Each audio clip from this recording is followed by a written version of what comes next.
তোমরা বলো বন্ধুরা যারা বিপদে আছে না, তোমাদের জন্য শুধু এই ভিডিওটা পুরো দেখতে থাকো। হ্যাঁ তুফান, হ্যাঁ বল। ভাই বাবার না সিঁড়িতে পড়ে গিয়ে পা ভেঙে গেছে। আমি বাবাকে নিয়ে হসপিটালে এসেছি, ইমিডিয়েটলি খুব টাকার দরকার ছিল। তোর বাবার পা ভেঙে গেছে, তা আমি কি করবো? ডাক ফোন।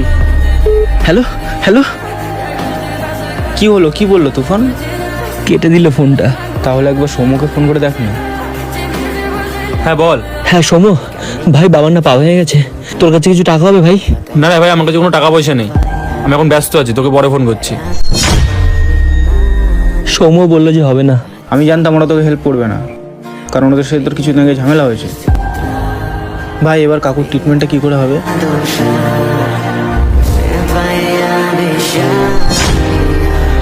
ভাই তোরা এখানে?